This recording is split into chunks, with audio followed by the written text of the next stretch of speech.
Ready, Mike? Good evening, everybody. If everybody could take their seats, we'll get started. Thanks for coming out on a rainy night. My name's Cliff Weiner. I'm president of the POA. First on our agenda is we're going to rise for the pledge to the flag and then remain standing for a moment of silence for our first responders and military personnel.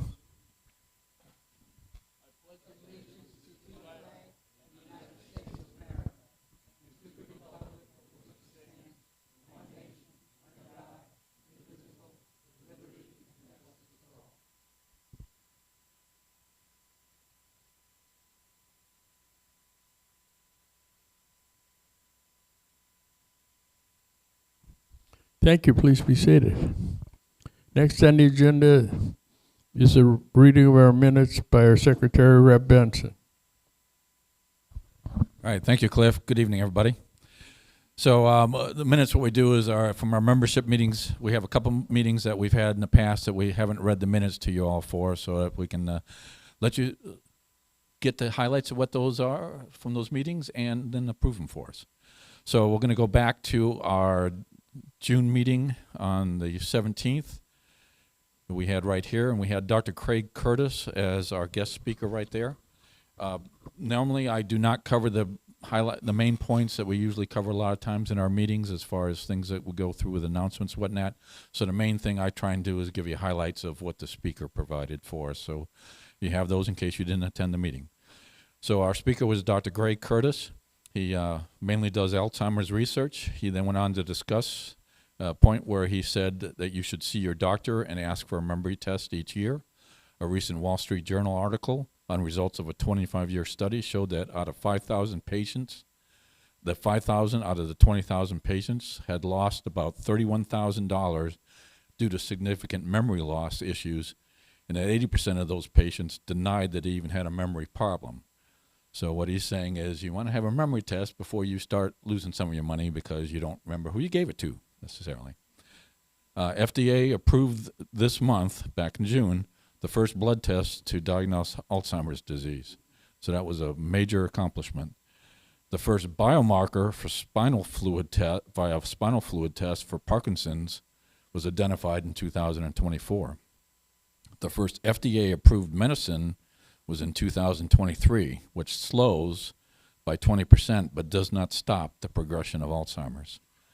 There are about 30 to 40 cases of Alzheimer's, as far as causes of Alzheimer's, I should say. Alzheimer's, there in 60 to 80% of the cases, attacks the brain's memory area, short-term memory loss. Then there's vascular dementia. That's 10 to 20% of the cases. That's a blood flow to the brain is blocked, causes trouble planning and organizing. There's frontal temporal. That's 5 to 10% of the cases. That attacks the brain's emotions, speech area. You see personality changes. Then there's Lewy bodies. That's 5 to 10% of the cases. Protein deposits on the brain, trouble thinking clearly and hallucinating. Then there's a bunch of other ones, sounds like Parkinson's in another 5 to 10% range. Attacks the brain stem, loss of motor skills, and Lou Gehrig's, that attacks the spinal cord when you have muscle loss. Risk factors, number one, age. 60 million are over 65 years old, and we will be reaching 90 million in 25 years. The number two factor is genetics. About 70% of the cases are hereditary. You do have some senior moments, and that's not alarming. We all get them. Prevention, exercise, moderate at 25 minutes per week, heart rate at over 220. Social engaging with groups and whatnot. Sleep, make sure you get 8 hours of sleep. And then a diet, Mediterranean or one that's called MIND in the U.S. that works. There's a head trial ongoing to look at the prevention of Alzheimer's. 2,000 patients, some of them from the village with some amyloid on the brain, are part of this 4-year study that looks to see if the medicines that remove amyloid might result in preventing amyloid plaque and hence Alzheimer's from happening in the future. One of the questions asked was, does everyone over 50 have amyloid? The answer is yes, in some part of your body, but not necessarily the type that will cause plaque buildup in the brain. That was basically some of the points from June meeting. As far as the July 3rd meeting that we had down at Everglades, We had Dr. Young from the Young Foundational Health Center talk to us. This is the second time talking to us.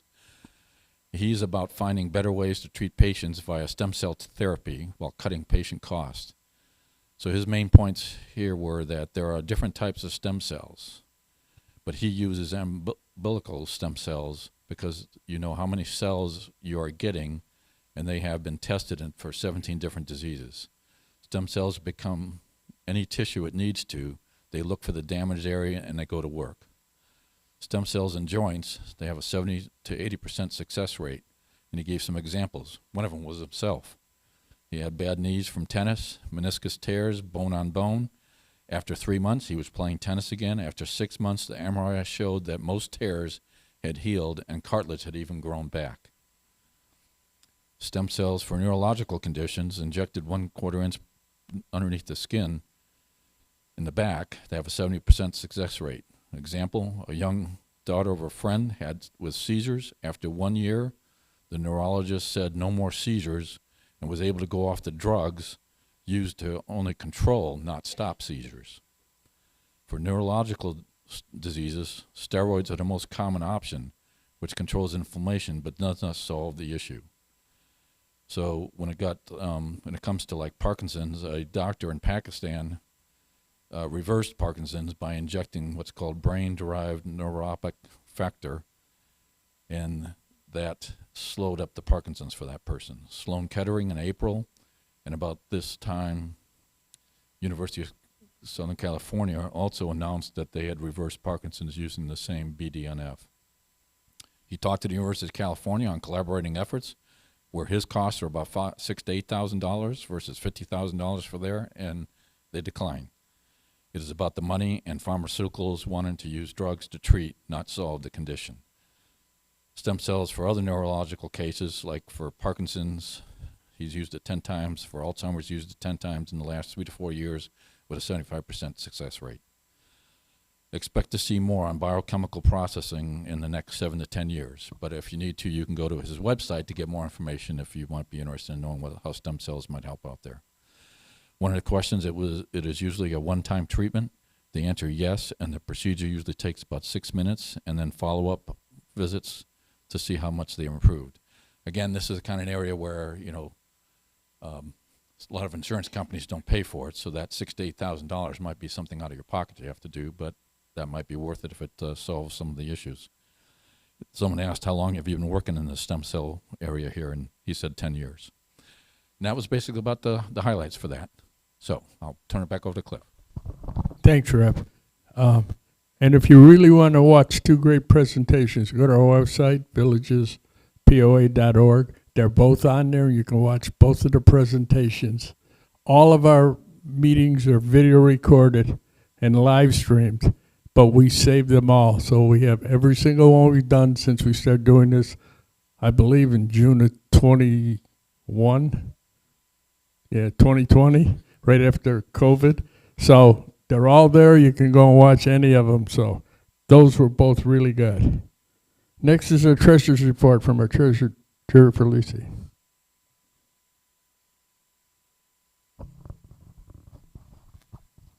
Good evening. I'll be brief. I know a lot of you don't like numbers. For the month, our revenues were $3,804, and our expenses were $18,080. So we had a $14,275 loss, which increased our loss for the year to date to $36,178. But we're still in good financial shape. We have operating funds of $56,388, and we have restricted funds of $216,720. So our total funds available for the POA is $273,107. So we're still going to be around for quite some time. Thank you. Thanks, Jer. One of the things I do is, if we have anybody in our audience that's involved in other boards or districts, I like them to be introduced so that you see who's helping you do things throughout the year. So our secretary that was up here first is Reb Benson is part of the AAC.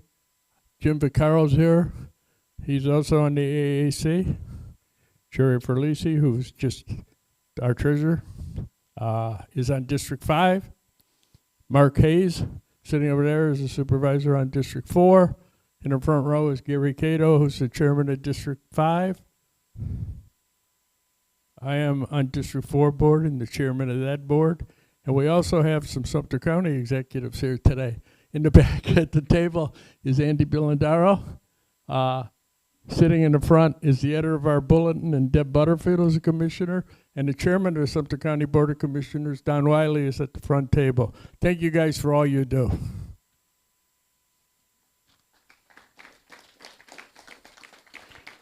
At the back table, we have our friends from Seniors versus Crime, Suncool, Rate Reverse Mortgage, Realty Execs.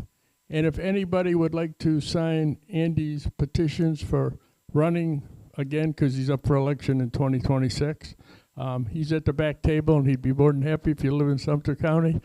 Sign him. It doesn't mean you're going to vote for him. It just means he's going to be able to qualify. I got again, Andy. Okay. As you know, there's some changes coming to the POA. In October, in this very room, we're going to have our 50th anniversary. We have been here since November of 1975. Longest serving group in the villages. And it's going to be a little bit different. I'm not at liberty to tell you a lot of what we're going to be doing because we're still working out the details, but we're going to have a lot of our advertisers here. We're going to have some people from district staff here. We invited Sumter County, and they're going to have some giveaways. It's going to be a lot like having a good time, and I think you'll enjoy it. There's going to be some giveaways. The POA is going to have something nice that we're going to raffle off to somebody. So there'll be more in the next bulletin and in the future bulletins. We have 2 more bulletins that'll be delivered to your driveway, August and September. Starting in October, the only way you can get the magazine, which is a new format that we're going to, is electronically. So if you haven't already requested the change because you're getting it in your driveway now, please just contact us. I've changed about 500 people in the last 10 days. So it's really good because lots of people get in their driveway and now they're going to want to get this new magazine. And the good part about this new magazine style is our bulletin, you couldn't print it because it was bigger than an 8.5 by 11 sheet of paper. The magazine is exactly that. So you'll be able to print any page, any ad, any article, or the whole thing if you wish. It's really a cool magazine. I think you're going to like it when you see it. Okay, another thing. We have a few vacancies on our board. So you're here, so obviously you're interested in the POA. And if you're interested in finding out what is entailed to be on the board, please see me after the meeting or any one of the board members who have a white shirt on with a POA logo. I'm sure they can help explain it to you. How many of you have a Vital of Life? No, there's some people that don't. Vital of Life is done by the Sumter County Sheriff's Department. In this, well, let's go to this. There's a sheet of paper you fill out with all your medical information, your doctors. You fold it up. You put it in this urine tube. And there's a sticker in here and a magnet for your refrigerator. Sticker goes on your front door, magnet goes on the front door of your refrigerator. You put it in one of the shelves in the door. When the EMTs come, they're going to go right to the refrigerator and take out that piece of paper. They're going to have all the important information they're going to need. I will tell you, it saves lots of time, and it could save somebody's life. Believe me when I tell you, we have a whole bunch of them in the back. I promised Sheriff Breeden we would do this until every house has one. We got a long way to go, guys, and I've been doing this for about 3 years now. So pick up 1, 2, 5 for your neighbors and fill them out because it could save your life. Another question, how many people here get e-notification from district? Wow, good. I know today alone there was, I think, 5 notifications about the storms. Now that we're in hurricane season, I strongly urge to go to districtgov.org, fill out the things you want to be notified about because you get to pick and choose. It could save you a lot of grief and aggravation in hurricane season because these things, when we had a hurricane last year, we got so many notifications, it was really ridiculous. They were telling us something every 5 or 10 minutes. And I know that's overkill, but believe me, I'd rather have it that way than not. So please sign up for it. You might do yourself a favor and save yourself some aggravation. Okay, next is our open forum. What we do in this part of the meeting is if you have a question, somebody from the board will come with a mic, and we need you to have a mic. Ask us a question. If we don't have the answer, we'll get it. Please save any questions for Sumter County until Bradley finishes his presentation. So, do you have any? Oh, excuse me, Joe. Anybody got a question? Thank you very much, ladies and gentlemen, for all the hard work you guys do and time and energy. As I was enjoying a wonderful round of golf in our wonderful community here, I noticed the trees are just changing with the Spanish moss increasing at a very, very quick pace. Much through the last 2 or 3 years, it's like doubled. And the trees are not the live oaks that I used to see on Briarwood, and now Walnut Grove is being redone. Is there any way, like when Walnut Grove, Briarwood got redone, but it didn't address any of the trees and the beautification of it? They did do some groundwork, and they did a terrific job, but the Spanish moss is overpowering. And now Walnut Grove is getting done, and I'm afraid they may lose an opportunity to also clean the trees. Okay. I don't have an answer for you, but I can tell you if you go to Nancy Lopez and ask for the pro, Steve Hansen, though Walnut Grove and Briarwood are both under his direction, and he can answer the question and see to it gets taken care of if it needs to be.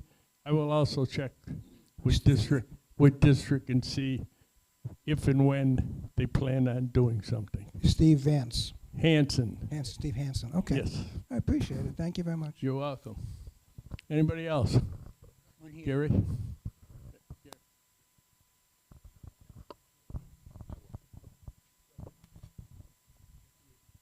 Hi, my name is Lou Dodson. I live in Amelia. This is a piece of information you might want to put on your cell phones. Yesterday we were coming back from Tampa. About halfway back, the wife started getting a notification that there was a tornado in the area and find cover. Of course, we're on 75 and there's no place to go. But the problem I had, my phone didn't trigger. And so I looked on the notification and I turned all the notifications off just to keep from getting all that extraneous information. But at the very bottom of the notifications on the iPhones, you have one for the emergency type thing. It's called emergency alerts. You want to make sure and turn that on. But that's, we just ran across that yesterday. Thought you might want to know. Yeah, I was just going to mention, Cliff mentioned the weather warnings that we've been getting on a computer, and there have been a lot of them, and they are very helpful. But I was just curious, how many people actually have a weather radio in their home? It'll go off. Wow, good. That's your best bet, because if it's the middle of the night and something's coming through, and I think back to the Groundhog Day tornadoes, that came at 3:15 a.m. Not many people were up when they hit. At least if you have a weather radio, that will go off anytime there's a warning sent out and give you plenty of notice in advance. So if you don't have a weather radio, look for one. You can get them on just about anywhere. Amazon probably has them the cheapest. And a Midland radio, weather radio, is probably now about $35, $40. Well worth the investment. Could save your life. So that's not a urine thing. Anybody else? Okay, seeing none, we'll proceed. Now it's Mr. Arnold's turn. Bradley has been doing this now for what, is this the 5th year, 4th year, 5th year? I lost count. I don't know. I will tell you that until 2020, when the Sumter County Commissioners, none of who are on that board now, were going to raise taxes 25%. I went to Bradley Arnold and said, we need you to come and explain the budget. And he's been doing it every year since then on our July meeting. The budget workshop was this morning, so this is the information you're getting. It's hot off the press. So Bradley, thank you for coming, and it's all yours. Thank you, sir. 6 years is the answer. And it was after the tax increase, that same year though, that I was invited to help explain the budget, why there was a need that the board chose to move forward with the tax increase. So I had an opportunity with a very large POA presence. I think the house was filled at that time to be able to answer those particular questions. I believe that one person who's now deceased, Gilbert Windsor, was one of the more pointed individuals in regard to the questions that were raised during that particular time. So I'm going to go ahead and get it onto the screen here.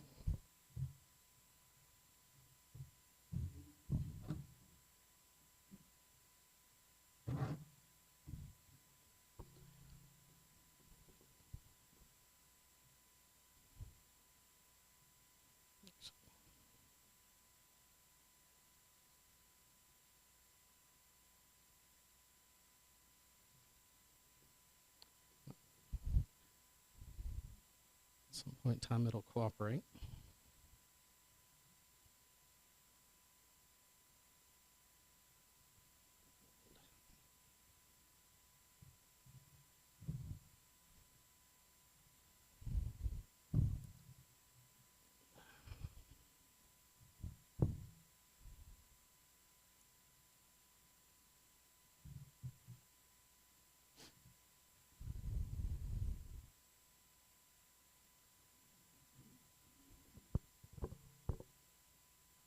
There we go.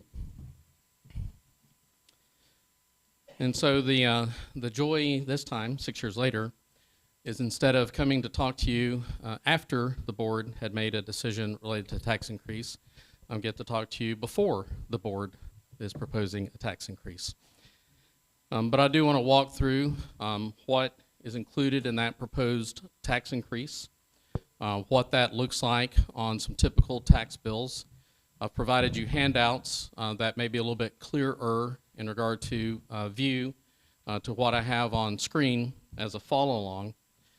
But as I do walk through the process, just bear in mind every bit of this particular component of the tax increase that's being proposed is firmly and focused on public safety as number one, and I'll explain in detail how it is a significant focus on public safety to ensure that you retain that level of protection through the county, but also a point of continued movement as well as additional funding towards road maintenance. So those are the specific priorities that the board discussed at the budget workshop today. So this is literally hot off the press. Having started the budget workshop at 9, we concluded a little after 12. So I did make a little bit of an update to this particular slide than what I presented to the board. So when we're talking about millage rate, what is that? It's a multiplier that goes against your property value, and it's a number per $1,000 of property value. So when you multiply that times your property value divided by $1,000 of that particular value component, that renders how much tax you actually have to pay for the year. So the numbers that I'll be sharing with you is the annual dollar impact associated with the specific component of your tax bill. So on the graph, anytime that you see where the blue bar is greater than the brown bar, that's a tax increase. So going back to 15-16, you can see that the brown bar is higher than the blue bar. That means that it was a tax decrease for that specific year. Down below, you can see that The millage rate was 5.7. That was set by the board. The rollback rate was 5.7315. Therefore, it came slightly under 0.55% of the rollback rate. And so you don't see prior year, but the year-over-year change was an overall reduction of 3.39% into that particular year. So if you follow along each of the years, you can see that it was less than the rollback rate, a reduction, less than the rollback rate. And then you get to fiscal year 1920, you can clearly see that the blue bar is greater than the brown bar. And so the rollback rate percentage increase was 33.24%, but the year-over-year change was 25.55%.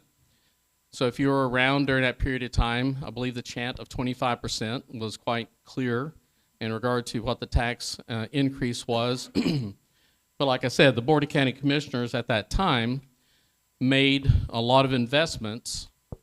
Some of those were road investments as part of the justification for the tax increase.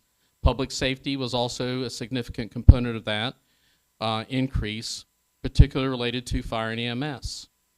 And here we are today, looking at a potential tax increase for the very same reasons of looking for additional road maintenance funding, as well as additional significant funding for the public safety aspects, including fire and EMS. So when we're looking at what's proposed, so we're at 4.89 presently. Now we'll point out that this particular fiscal year was the first year that we actually had what's called a municipal service taxing unit, an ad valorem dedicated for fire and EMS. But the board set that rate at 0. So that's the reason why this 4.89 is really just for the general fund. But we still look at it as an aggregate rate because the MSTU does go into that, but those numbers are 0, both for the village's public safety department dependent district as well as Sumter County Fire and EMS. So I mentioned this term rollback rate. So what is that? So rollback rate is the number, in this instance for the proposed fiscal year, would be 4.6624. That's the rate at which the county government gets no additional tax revenue at all. And when I say at all, that means based off of existing properties that solely went up in value because of market conditions. So how do we fund movement of operations? Because we have inflationary factors, we have other type of whatever may be in the world, shipping related issues that drive cost up, etc. So where we get the additional property tax revenues is from new construction growth. New construction growth is not included in the calculation for the rollback rate. So obviously during times where we have great construction, we do have additional revenue that comes in to be able to support the budget, even keeping the rollback rate or the millage rate at the rollback rate or under the rollback rate. So the board is looking at holding the general fund millage rate portion, which was 4.89 for current year, to keep it the same. The reason why this aggregate number is higher is related to the MSTUs, which I'll again talk about that a little bit more, related to the specific and dedicated funding for the 2 fire departments. So why does the government even contemplate increasing its revenue stream to cover the operational costs? So how do we go through that particular process in regard to what is an appropriate tax increase in that particular discussion? Unlike private sector, they're going to be looking at passing on the cost that is incurring to deliver their business, but ensuring that they're still hitting the profit margin that they set out to achieve in operating that business. Setting aside funding for long-term strategic moves as a private sector is what they would do. So as a government entity, we're a little bit different because we actually have politically led organization, so it's not a profit motive That political component is associated with trying to meet the needs of the public. And what the board has consistently heard over time is continued focus on supporting public safety, whether it's the sheriff's office from a law enforcement standpoint, the 2 different fire and EMS departments, and at the highest level of service from those particular public safety agencies. You have that right now. When you have that level of service, it is costly to be able to provide that particular service. And so that is part of the focus that the board does have, and the reason why the board is contemplating this particular proposed tax increase. So I said that the general fund was 4.89 this year. Holding that 4.89 by itself, even without considering increase in the MSTU from 0, which is what it currently is, to some other number, would still constitute a tax increase because the board's not going to the rollback. That holding that line of that 4.89 does generate additional revenue to support the road maintenance initiative that the board wants to proceed with. And I'll give you some more specifics related to that road maintenance a little bit later in the presentation. The biggest component of the tax increase that's proposed that gets to this 8.86% increase beyond the rollback rate, but the year over year is an increase of 3.93%, has to do with those individual MSTU rates. So for the Villages Public Safety Department Dependent District, so if you live in the Villages, that's the one I'm talking about. Even if you live right adjacent to the Villages, more than likely you're in that same service area. The millage rate that's proposed is 0.0464. So it's a very small footprint into the MSU ad valorem world for that fire department. For Sumter Fire and EMS, not the case. It's 0.8571. Make sure I don't state my number incorrectly. And that's a significant magnitude different than what the Villages Fire Service area is. So 0.0464 versus 0.8571. That is what drives the increase for the aggregate overall when we're looking at the public notice criteria for the board to advertise that there's going to be a tax increase. We look at the aggregate number. So the best way to show you when we're looking at this particular discussion, that multiplier, is to actually give you some specific examples of, all right, what's the bottom line dollar impact for me? So I've got 2 different examples. They're focused on residential. So one is $150,000 taxable value. That doesn't include exemptions. So if you have the $50,000 homestead exemption, we're talking about a $200,000 home in this particular case. If you are in a $400,000 home, then basically you're looking at a $350,000 value. So you can use this to help interpolate what that dollar impact looks like. But I'm going to break it down into the general fund component of the tax bill and the specific fire service area MSTU, because depending on which fire service area you live in has a significant change in regard to what type of increase you would be looking at. So I'm using the 2023 county tax bill of the same value. So if your home retained the same value at $150,000 across the 2 years, and I know that there has been a lot of value growth, which is great from an investment standpoint, but we also now know that some of the general national market trend is starting to shift from a seller's market to a buyer's market. Interest rates, associated mortgages plays into that particular factor as well. So we're starting to see some of that shift to where the rate of growth of values is not going to be at the same pace as we may have seen 4 and 5 years ago. Also, the 2023 tax bill, I'm going to highlight the fire assessment, which is different than the MSTU. The fire assessment is based off of an MSBU, Municipal Service Benefit Unit. So in 2023, the fire assessment was $125 per improved parcel countywide. Didn't matter what fire service area you were in.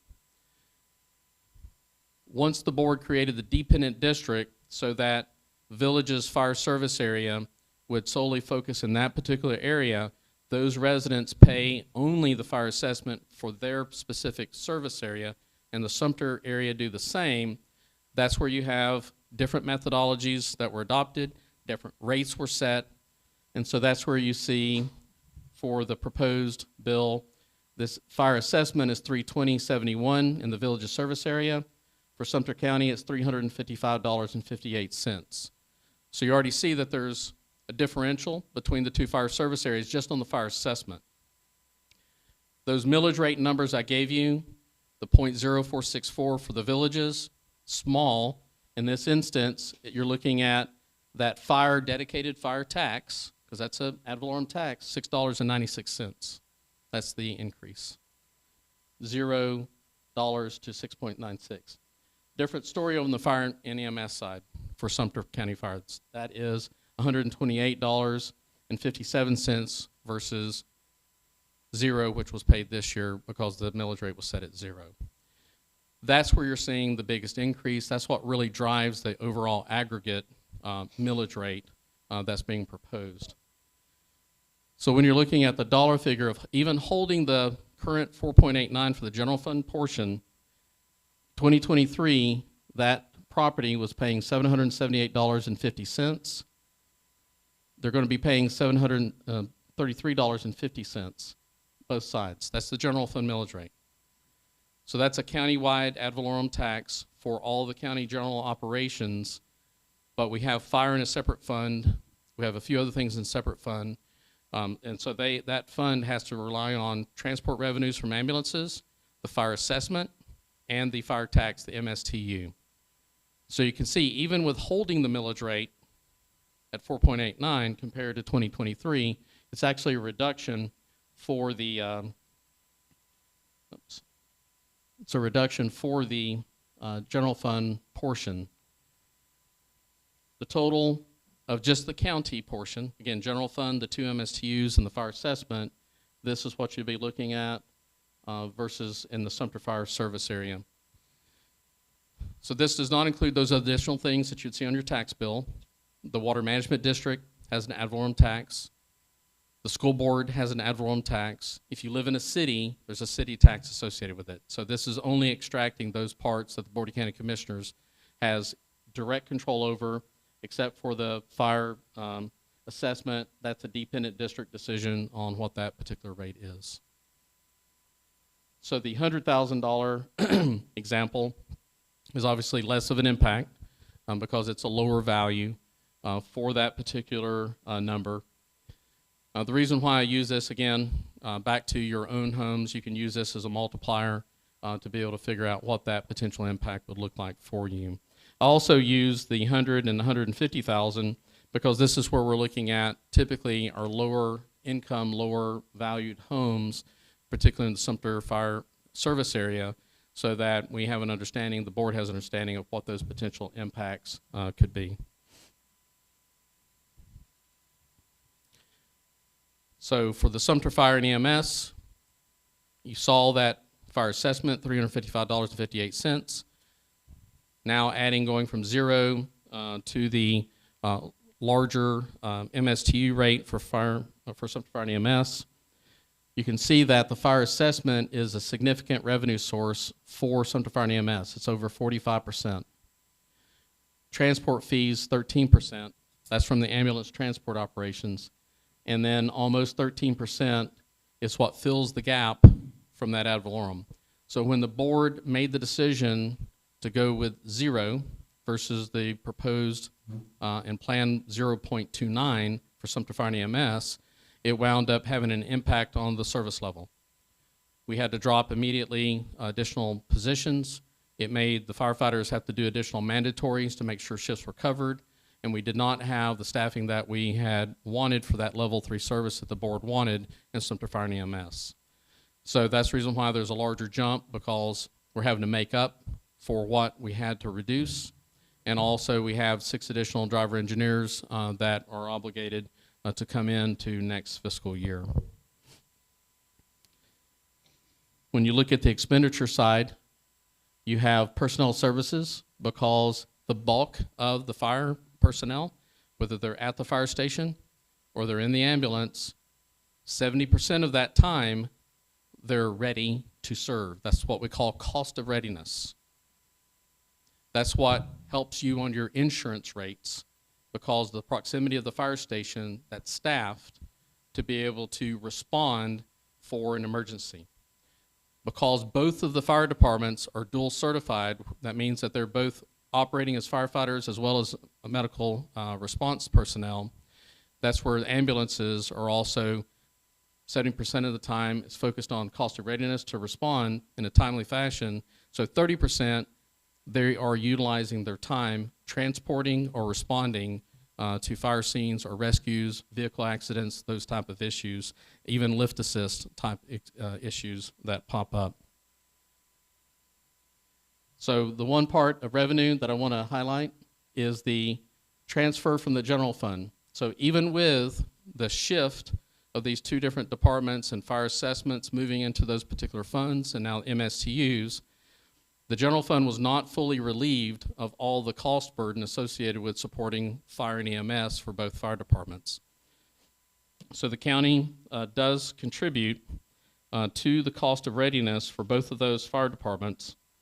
And back to that level of service that you currently have and what is proposed to have, right now, Sumter County has 6 ambulances that are fully staffed 24/7. Sometimes they have to ramp up to 7 or 8 ambulances based on call volume, but that's not fully standing staffed, it's 6. For the villages, it's at 12, and they're proposing another one that meets the criteria to be fully staffed to be 13. So come October 1, countywide, we have 19 ambulances to be able to respond and support each other as necessary to respond. That's significant. For our size of population of roughly 150,000, to have that many ambulances ready to serve and respond, provide transport, is a significant focus on positive patient outcomes. The faster we can provide support immediately to be able to get you to a location for the best care is how we help save lives and provide positive outcomes for people to be able to go in with less abilities, mentally, physically, but leave the hospital with greater than when they came in because of that early support activity. Also, you have over 18 fire stations now across the county. Those fire stations and the apparatus, which is very expensive, and the personnel, that is part of that cost of readiness that helps lower your insurance rating to be able to also respond, again, to fires. They also provide prevention support and those type of things. Again, very much focused and also part of this impact of the tax increase that I've shared with you to start off with. So with the general fund, still that 4.89, still provides support for the 2 departments. Other than the cost of readiness, which I've already shared with you, which is $20 million, because the other 30% for the ambulances, this is the cost of readiness for the ambulances only, the other 30% is covered in their transport revenues that come in. Now you would think, based on the amount we bill, that we get all of that in collections. That is not true. So you have rates that are set, but Medicare will only pay a maximum rate. And so for the Villages Dependent District, that's a lot of the customer base. So the rest of it, you wind up having to write off because you can't legally go and collect it. So both operations have good billing systems and collection systems to do the utmost to make sure that payers do, contribute for that. But again, the MSTU helps cover any of those gaps as well. That's the reason why they have that proposed for both of them, again, to be greater than 0. Countywide, the Board of County Commissioners provides all call taking, 911 call taking, and dispatch services. That includes the fire and EMS dispatch for both fire departments. We even handle the 911 calls for fire and EMS dispatch in Lake County for those areas that the Villages Public Safety Department responds to. So that's the level of cooperation we have with surrounding county related to making sure that it's a seamless service throughout the villages. We also provide the computer-aided dispatch system, and that includes all the upgrades associated with that for that dispatch operation. All of the, not just the fire apparatus in both fire departments, the county handles all the fleet maintenance for those. So again, it's not in their budgets, it's in the general fund that we provide that support. You may not know, just a side note, but all of the white district vehicles that you see around the villages, we also provide the fleet maintenance support for those vehicles also. So the general fund provides that particular support. Public safety radio system, so we have a integrated and a looped system throughout the county so that any public safety responder, law enforcement, fire and EMS, school board, school buses, the maintenance departments of every single city in the county, and your district government, white vehicles, have radios. Those radios are not cheap. And we actually have the capability in any of the facilities to make sure that proper radio communication is present, as well as encryption for any of the law enforcement specific operations and interoperability. And that is an expensive system, originally $12 million to lay into it. Roughly 10 years later, another $12 million to continue to maintain the upgrades related to the continued growth of the public safety usage. And we have regular upgrades and maintenance associated with that. You may be familiar with the countywide AED program. Back to improving patient outcomes, that first initial response from neighborhoods. So the county does provide a countywide AED program using the Pulse Point system, where you can actually have your neighborhood come on board with the county. You make the initial investment in the AEDs. We work on the public placement so it's not locked down, so public can actually have access to that. And then as it gets to the end of life, then the county starts replacing those AEDs. So that is one of the programs that we provide countywide.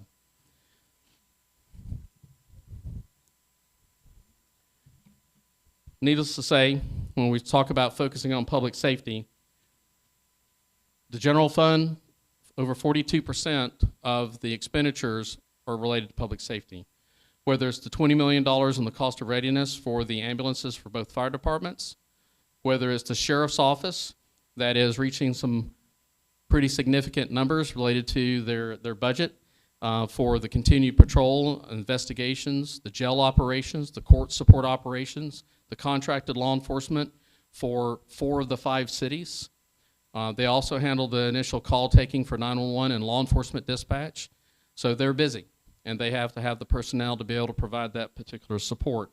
And at no point in time has Bill Farmer or Pat Breeden abused, if you will, you see that in some other counties, abuse the fact that they still have to be good stewards of public funds. And so we work extremely well with them, considering they are the largest single budget that is funded through the general fund for operations. So there's been some discussion that's been popped up, you may or may not have heard about it, that the state has some inclinations to potentially eliminate property taxes. So everyone should cheer, yay, property taxes going away. You may have that opportunity to vote on that in 2026. Through the next legislative session, if the legislature supports it and the governor signs off on moving forward with a referendum for November 2026, you may have that opportunity to choose to eliminate property taxes. If you do, please educate yourself before you make that decision.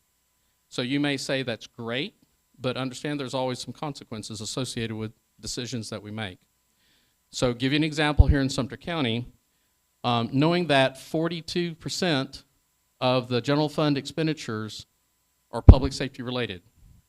Animal services, the 911 dispatch, sheriff's office, the cost of readiness for ambulances for both fire department, all of those services for both fire departments, fleet, public safety radio, etc. If we get rid of the property taxes, which is 57% of our total revenue,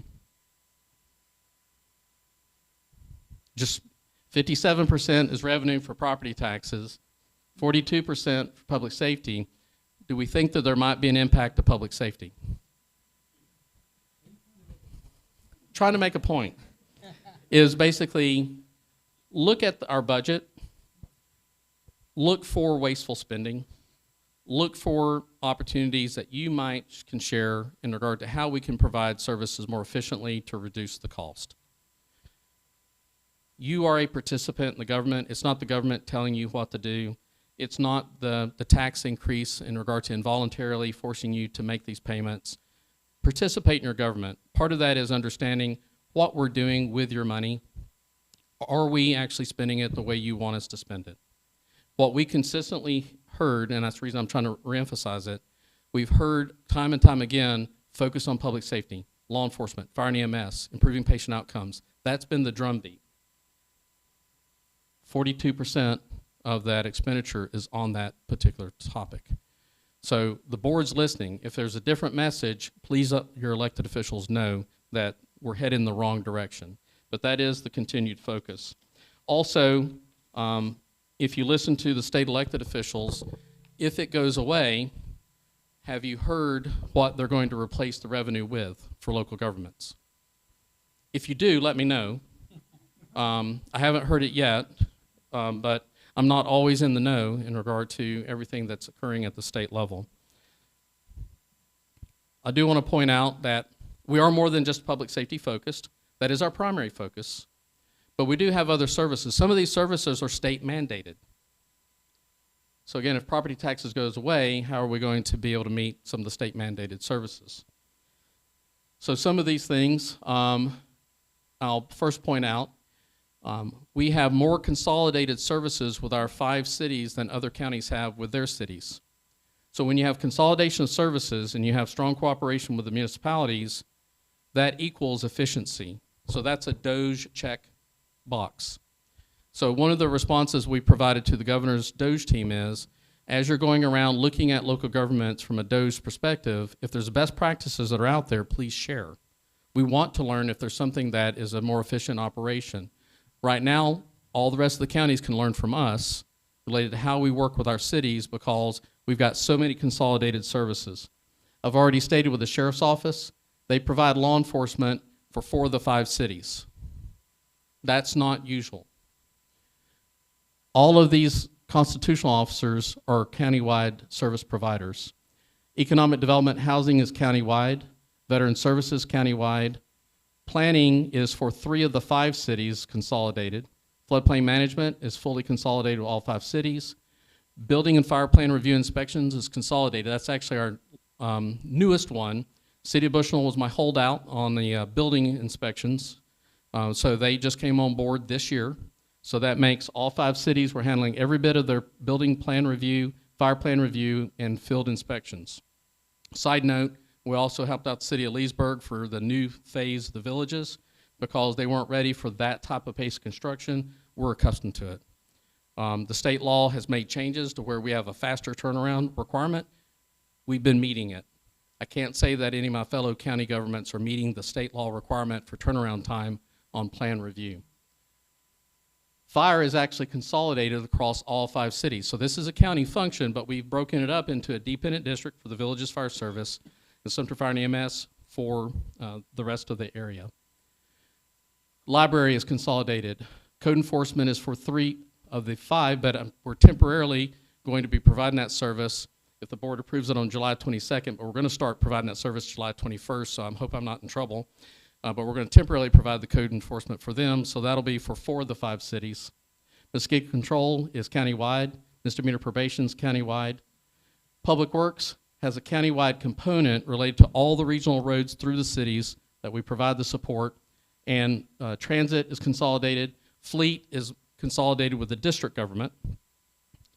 Not on here, but within Public Works, all the traffic signals countywide is consolidated. The county handles that. Animal services is consolidated. Emergency management consolidated. Emergency communications consolidated. Back to the point, it's hard to get any more efficient than that when you're looking at 5 cities and the county government and looking for that particular process. So just letting you know, we do have other services than just the focus of public safety. Down to 10 slides is my maximum that I like to do with y'all. So we're almost towards the end. So these are some of the road projects, highlighting some of those. There's quite a few projects that we've already heard from the public that they want. Right now, we don't have funding for those. But we're going to be looking at other grant opportunities, other pursuits where we may be able to achieve some of that. Building projects, fairly soon. This is something that Cliff has been nagging at me for a number of years, is when is the board going to have live streaming for its board meetings? So the first opportunity, and the board has not changed the direction at this time, but once we have the new service center, which is the Gloria Rowe Hayward Service Center that's under construction now at the intersection of 470, which is about to change names to Central Parkway, east of 301, July 21st also. That's what's being constructed. There's 3 buildings that you can see out there. One's a fire recovery building that's associated with the joint fire training ground, so it's for both fire departments to use. There's a fire training building that also serves as a special needs and general purpose shelter during storm events. And then we have the service center. The service center is going to have the primary location for all the future board meetings and committees. It'll seat 400 people, but it's also going to be set up for live streaming. It'll also have the next tax collector's office that's equidistant between Wildwood and the courthouse. It'll have a presence for the clerk, and it'll have a library. So that's all the services that are intended for what you see under construction. And so that is intended to be completed in April, but I'm letting people know we're targeting May is the buffer component to be able to target for our first board meetings in May of 2026. And again, that's where all the committees and board meetings, et cetera, associated with the county would go to that particular location. We've had other issues about Animal Services Welcome Adoption Center. Fortunately, this board did move forward with the design contract, so thank you very much, board. It had once gone before the board and didn't make it through the process, so the board is committed to furthering our opportunities for more rescue and adoption capabilities. So once we go through that design process, then we'll start talking about funding for the future for construction. The Sheriff's Office, back to public safety. We're in the final phase, so they now have their shooting range. They're about to have a skid training course. So we've actually got barricades so that they can slam into them if they lose control to protect the simulation shooting room. And they'll have a training building as well. So now they don't have to go to Inverness to do that on-road type of training. They can keep that here. It can also be jointly used for the fire department for maneuvering their vehicles and doing different tests so that it doesn't tear up somebody else's pavement at another location. It's designed specifically for that activity. And then, again, please participate. The QR code is for you to be able to go to the agenda. That is for today and for tomorrow. On it is all the detailed. We have the 5-year pro forma of the budget. It looks at revenues, expenditures. It has the list of the capital projects in detail. It has the line item details of expenditures. Any conferences that any of my folks are planning to go to be able to further their service for the public is listed. Salaries, employees' names, the overtime, the FICA, the insurance, all that detail is there. So you can't get much more transparent. When you look at most government budgets, they summarize. You've got the detail. So sometimes we have folks that have a complaint. They're generalizing their complaint. Please be specific related to the budget. We've given you all the specifics. The details are there. So if there's a point that you need to grouse about, be specific in it. We may be able to address that. If it's just a general, I don't like it, that happens. I get that, and we do listen to that. But constructive criticism is what we really need. Any input on how we can do better service-wise, efficiency-wise, to be able to reduce it. Last piece that I'll share with you is artificial intelligence. Yeah, we use it. We're about to use more of it. So we're not going to be on the bleeding edge of things, but I'll tell you we are doing a pilot project right now. If you call our main number, 352-689-4400, you'll immediately get some options. Number one, if you want to talk to the building department, because that's our highest call volume. Planning, that's our second high volume. 3 is animal services, 4 all other calls. Number 3, in the future, you'll be talking to an AI. So right now we're walking through the process of training it, frequently asked questions, what the responses are to be able to answer the questions, do a work order, or pass it to a human to be able to pick it up from that point. So in that process, and you may have already been dealing with AI, it's hard to tell that it's not a human, particularly if you build in particular nuances and have it learn in that particular environment. We're going to be also using AI tools. We'll be talking to the board. At the end of this month is my target, so probably August, which is the next AI tool that we intend to deploy to be able to help improve our efficiency in regard to our writing skills, as well as doing analytical reviews. So there's a lot of data that we have. We've got very detailed budgets.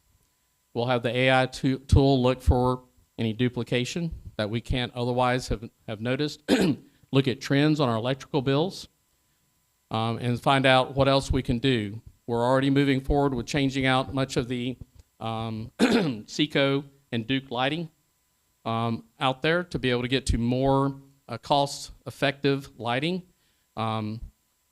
As Gary knows, Seco sort of stuck it to us in regard to cost of poles. That was a $2 million hit for the current fiscal year that we did not anticipate. That's reoccurring. So again, back to efficiency. Is there some other way that we may be able to address that? So again, ideas that you have are greatly welcome. So turn it over to you, Cliff, if there's anybody that has any questions. Anybody got questions, raise your hand. Go ahead, Jeff.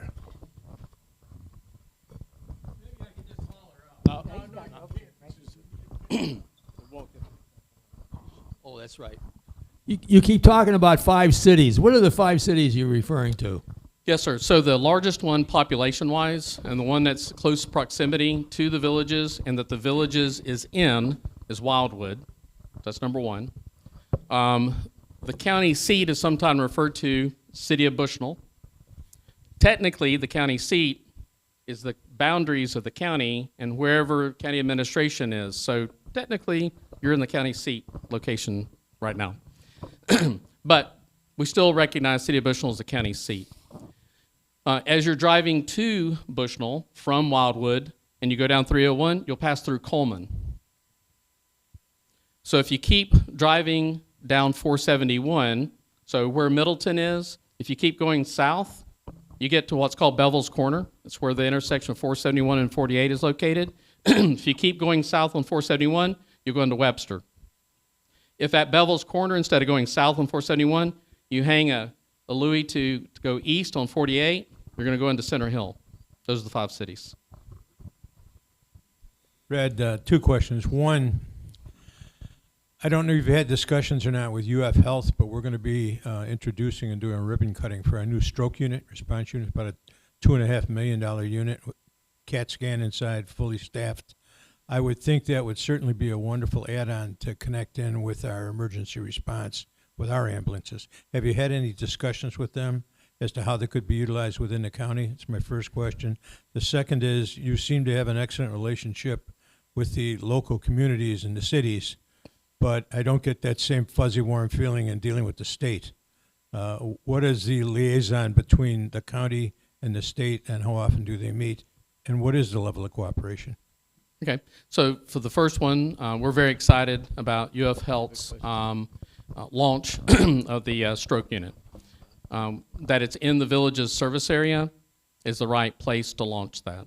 I will not be present for that launch, but the commissioners are aware of that particular date and event. So the way we view it, I believe that it'll probably be more focused, again, in the village's service area. But just like we have a relationship between Sumter Fire and EMS and the village's Public Safety Department Dependent District, there's always mutual aid present.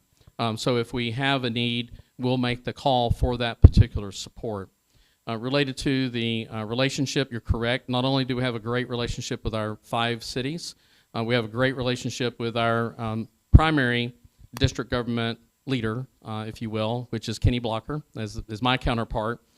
Excellent relationship. Probably, well, not just probably, the best relationship I've ever had with any district manager. Matter of fact, he reached out to me this morning before the budget workshop. He said, I think in the line item detail, The number may be off related to the revenue for the MSTU that'll be passing through the county to us. And I said, you're correct, it is incorrect, but my budget letter is correct. So fortunately, I did summarize with the right number, but I did share with the board that is a correction that we'll make between the proposed and the tentative budget. So our relationship with the state, I'll say, varies based on agency. So the Florida Department of Transportation, we have an outstanding relationship. Much coordination, the whole US 301 realignment project from 470 up to 44, lockstep, monthly meetings, taking very much our consideration of any of our input in the process. Likewise, we're reciprocating because there are certain county properties that they need to be able to accomplish that particular project. Turnpike, outstanding relationship in regard to their initiatives and projects and coordination. So that is probably one of the best state agency partnerships, and probably the one that we have the most working and financial relationship with. Department of Commerce, we have a good working relationship with them related to any comprehensive plan changes that we have for the county or for the city. They also are tied to the economic development activity, and so we were able to get support from them for the widening of an industrial park drive through one of the governor's job growth grants. That was $6 million, so that was helpful. And so they're also tied in with some of our general economic development recruitment of industry. So they're part of that liaison. So I would say that's probably the second largest partner that we have. And then there's other state agencies that we'll go through. I think where we start losing the disconnect is some of our state officials that are elected, and I do respect them in those particular positions. Not all of them have had any local government experience and have been, if you will, in the trenches related to funding and focusing in regard to specific public safety operations and making sure that those are funded.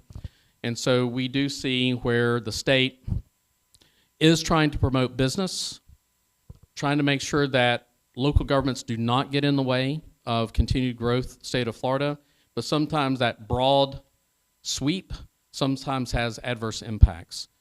So other counties and cities, true, were taking 6 months, a year to prove something that we can get done in 30 days. So that's been our marketing edge, but now everybody's supposed to do it the way we're doing it by law, and people are struggling to be able to get to that particular point. Good evening, Jim Vaccaro. I appreciate your time here. One of the things on your agenda was public safety, and I'm a real strong opponent of what you're doing on North Morris Boulevard between 466 and Rio Grande. I'm really looking to the county to do something specific to make it safer. It is by far, from what I've seen, the most dangerous section of road in the villages. You can counter that by telling me where other people are getting killed in their golf carts and in their cars in a short span like that. But I feel that is the most dangerous section. You keep sending your engineers over there. They keep saying it's okay, and then there's another accident, and then another accident. Yes, the people are old. Yes, they may not be able to see well. But you know what? You could slow the speed down. You can do that. You could put more troopers or more sheriffs on that road. That's public safety. That's what the people in CDD1 are really interested in, although we don't seem to be able to make any progress for some reason or another. That's one. Two, rehabilitation of the Morris Boulevard Bridge. I didn't know that we were doing something like that. I was just curious what that is that you're doing. And then the third thing I had on here was I was looking at your resurfacing roads in the villages, and you got a $2 million budget and nothing else for the next 5 years. That's pretty slim pickings for roads that seem to get a lot of traffic. So those are my three things. North Morris Boulevard between 466 and San Marino, rehabilitation of the bridge, and road resurfacing. Thank you. Got it. Thank you so much for the input. I'll address it in order that you raised it. Related to the CD1 concerns, related to your view that it's the most dangerous section of road, if you will, we do disagree on that particular topic, because I'm not going to change how people feel, but the facts don't support the feelings. And so there's studies that are associated that document that, and our engineers have to focus on facts. But I will give credit to CDD1. They did a great study that looked at how to move golf carts off the road. And so there is a path, if you will, in that study. And so whenever CDD1 is ready to move forward with a design, we will be there to review the design as it impacts the county roads. As CDD1 moves forward with the construction of it, we'll make sure that it doesn't impact the roads during the construction. So we certainly support CDD1 doing the study and moving forward with the implementation as CDD1 chooses to do so. Related to the Morse Bridge, when you drive across the Morse Bridge, you may get the Humpty Dumpty related to the decking that's associated with that. So that's where we're getting state grant funds that we're partnering with to be able to update the decking on the bridge. Appreciate you pointing out the one slide that's associated with those particular funded projects. The reason why I didn't add the additional list was I was running out of time in regard to my update for that first slide from the workshop to now. And so when I committed with Cliff, I'm like, typically it's not the same day that I come and make the presentation about the budget right after the budget workshop. I normally have a little bit more time, like a week. But based on the board's support, as I've stated, related to holding the general fund millage rate at the 4.89, that does provide additional funding for roads.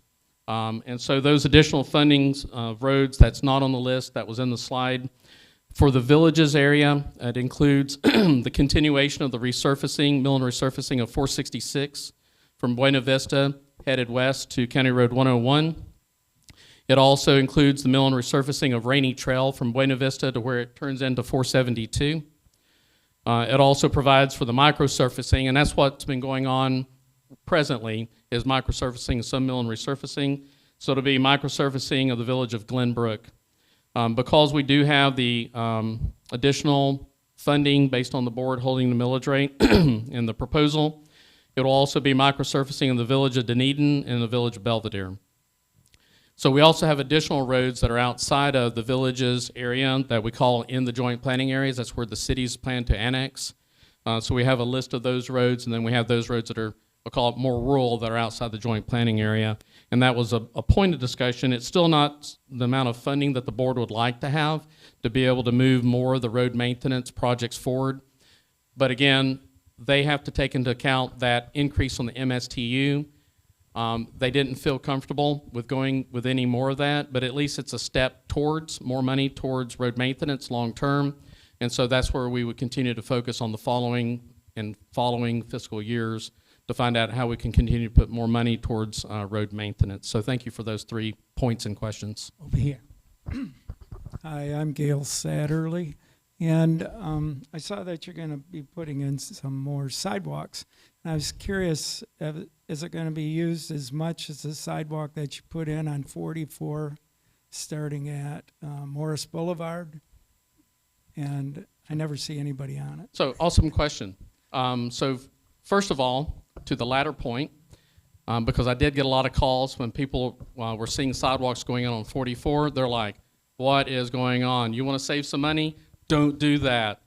That is not us, by the way. That is your state government, Florida Transportation, using those particular funds to put in the sidewalk.